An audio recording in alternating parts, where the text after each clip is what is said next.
Tu aimerais savoir fabriquer un plan en 3 parties en 3 minutes? Voilà le défi que je me suis donné sur ce sujet. Un personnage doit-il être extraordinaire? Grand 1.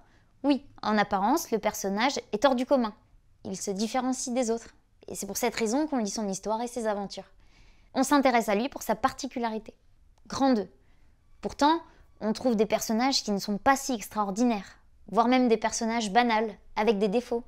On peut même avoir des personnages qui sont méchants, mauvais et qui sont tout le contraire des héros. Grand 3. Le personnage est simplement l'individu qui participe à l'intrigue. Il n'y a pas de règles préétablies. On a simplement pris l'habitude des personnages de romans qui vivaient de nombreuses aventures. Pourtant, le personnage d'un livre peut avoir une vie banale. Il peut être méchant, il peut être sans caractère particulier aussi. C'est l'écriture de l'auteur qui en fait un personnage à part entière, et non pas ses caractéristiques propres. Bienvenue chez Monsieur le Professeur. Je te conseille de regarder d'autres mini-vidéos de la chaîne pour savoir rédiger une dissertation. Contacte nos professeurs agrégés pour mieux te guider lors des cours particuliers en ligne. Les tarifs sont subventionnés, profites-en. La vidéo est dense en informations, mais nous sommes ambitieux pour ta réussite. Accroche-toi.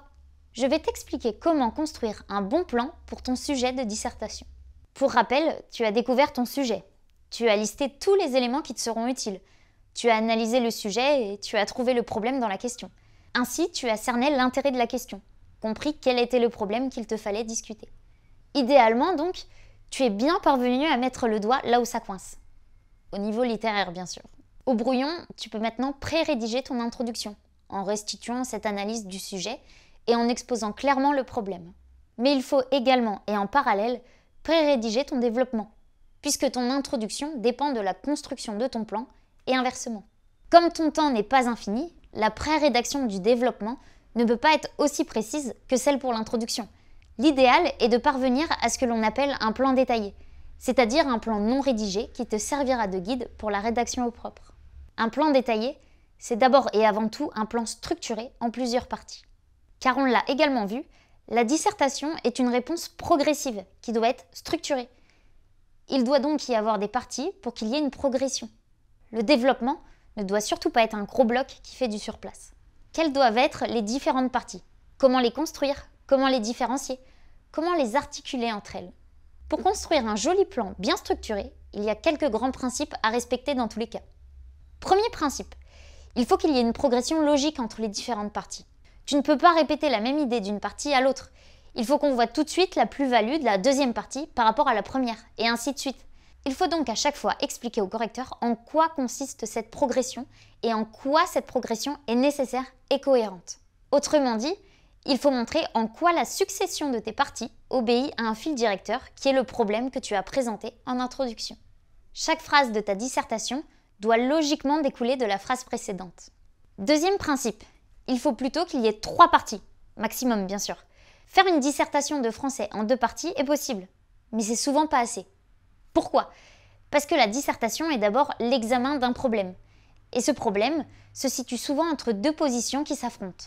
Or, si l'on se tenait à 2 parties, le risque serait de rester bloqué dans ce problème. C'est-à-dire rester verrouillé dans une impasse binaire, oui, non, sans qu'on puisse être vraiment satisfait. Le but de la 3e partie est de proposer une sortie de l'impasse, oui, non. C'est-à-dire un dépassement par le haut du problème. Quand tu es en conflit avec un ami, toi et lui savez bien que vous ne pouvez pas en rester là, qu'il va falloir avancer et dépasser vos positions respectives et faire un pas l'un vers l'autre pour trouver une solution d'entente. En français, c'est pareil. On n'aime pas les oppositions binaires. On considère que l'intelligence consiste justement à avoir une version nuancée du débat. Évidemment, trouver une 3e partie, c'est le plus difficile, car cela te force à éviter certaines facilités et cela bouscule tes habitudes. Mais c'est aussi le plus intéressant et le plus utile pour la formation de l'esprit. 3e principe. Chaque partie traite le problème et ne le découpe pas, car cela serait trop facile. Par exemple, si tu as le sujet, la poésie ne s'intéresse-t-elle qu'à la beauté? Tu ne dois surtout pas faire 1. La poésie, 2. La beauté, 3. La poésie et la beauté. Cela reviendrait en effet à faire disparaître le problème. Cette règle d'or te force là aussi à prendre le problème pour lui-même dans chacune des 3 parties. Inutile de noter tout ce que je t'explique. Retrouve sur le site Monsieur le Professeur l'intégralité des textes dans un fascicule numérique reçu en 24 heures. Il y a des sujets corrigés en intégralité et on a même ajouté une vingtaine de questions inédites. Notamment, peut-on réussir son bac en révisant sur YouTube? Jolie mise en abîme. On reprend? Quatrième principe. Il faut des transitions entre tes parties. En effet, c'est le point le plus important du développement. Il faut être capable de montrer comment l'analyse que tu développes justifie la progression logique de ta réponse. Par conséquent, à la fin de la première partie, tu dois d'abord faire un bilan. Mais ensuite, il faut que tu montres pourquoi il est impossible de s'arrêter là. Pourquoi il est nécessaire de continuer. Pourquoi la première partie, sans être fausse, et néanmoins incomplète. N'hésite pas à regarder la vidéo sur la méthode de rédaction du développement pour connaître les règles précises. Une fois ces grands principes énoncés, voyons plus précisément le plan idéal avec quelques exemples. Et pour des dissertations entièrement et précisément traitées, nous avons d'autres vidéos pour toi. Le plan idéal est la version la plus subtile et intelligente que la version caricaturale, thèse, antithèse, synthèse, s'il s'agit d'un sujet qui ouvre le débat. En littérature, il y a des sujets déjà complets et nuancés. Le problème ne se pose pas pour eux. Pourquoi est-ce un plan caricatural? Parce que cela reviendrait à dire grand 1. Voilà la thèse qui est vraie. Grand 2. Ensuite, je dis le contraire de ce que je viens de dire en défendant l'antithèse qui est vraie aussi. Grand 3. Enfin, je dis un peu des deux qui sont vrais ensemble. Je fais une réponse de Normand, peut-être bien que oui, peut-être bien que non. Ou bien, ça dépend du point de vue. Et le correcteur se débrouille et choisit lui-même ce qu'il préfère. Faut surtout pas raisonner comme ça. Le meilleur plan possible, c'est celui qui progresse sans se contredire et sans renoncer à trancher dans le vif. C'est plutôt celui-là, si l'on doit schématiser. Grand 1. Voici l'opinion qui semble la plus évidente et qu'il faut prendre au sérieux. C'est la partie de l'opinion évidente, ou du présupposé à discuter. Mais cette première intuition, qui a pourtant ses justifications, connaît des limites et en réalité suscite plus d'interrogations qu'elle ne résout le problème. La première partie est donc incomplète et ne traite pas tous les aspects du problème. Grand 2. Cette deuxième partie est donc la partie critique, qui montre que les choses ne sont pas aussi simples qu'on le croyait d'abord. C'est la partie subtile, qui répond à la première partie, laquelle est simpliste, sans être fausse.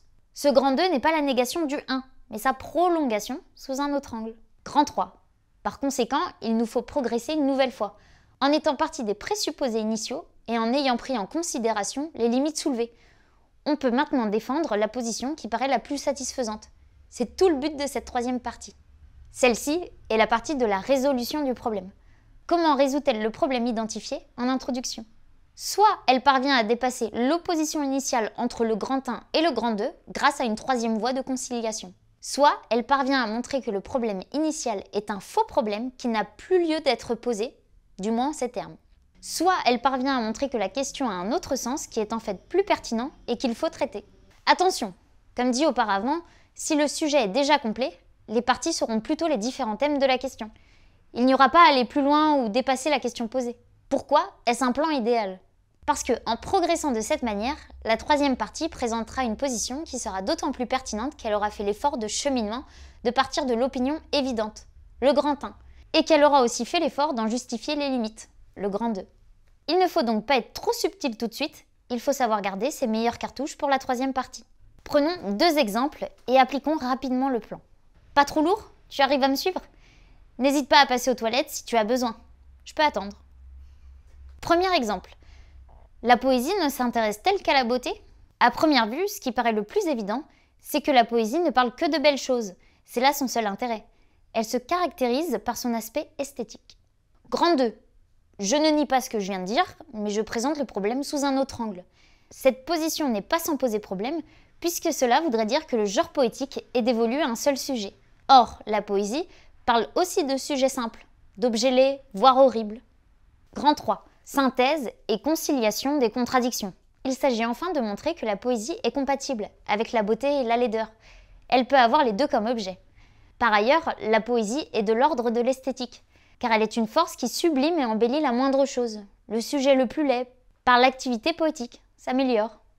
Ce qui fait la beauté poétique n'est donc pas le thème ou l'objet, c'est le style d'écriture, le travail sur les mots. Deuxième exemple. Le personnage doit-il être extraordinaire?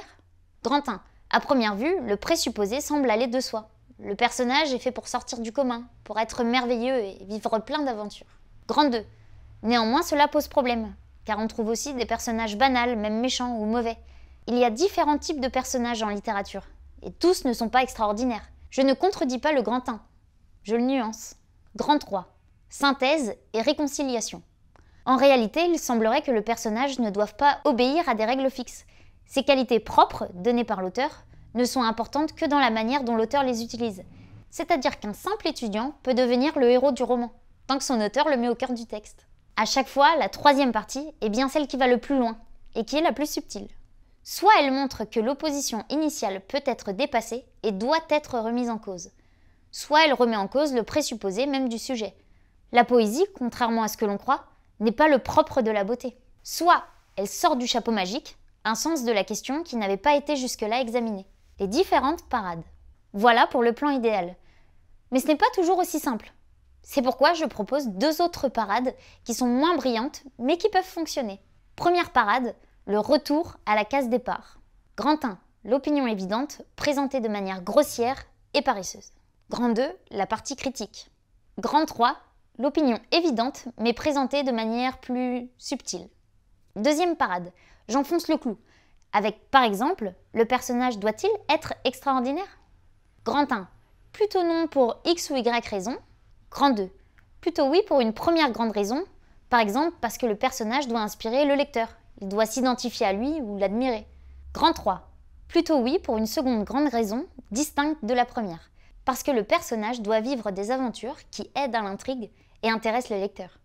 Comme tu le vois, dans cette deuxième parade, la partie 2 et 3 vont dans le même sens, mais pour des raisons différentes. C'est pour cela que ce n'est pas l'idéal, même si cela est mieux que rien. Les sous-parties. Les sous-parties sont là pour exposer différents aspects d'un même argument. Par exemple, si je fais une partie qui défend l'idée que le personnage est extraordinaire, on voit bien qu'il y a plusieurs justifications différentes.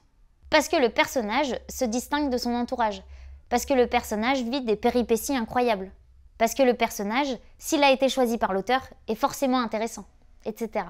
Les sous-parties sont donc des paragraphes distincts qui montrent qu'il peut y avoir des sous-arguments, traitant d'aspects différents au sein de la même grande idée que l'on défend. Et de la même manière, la progression entre les sous-parties doit être tout aussi justifiée qu'entre les grandes parties.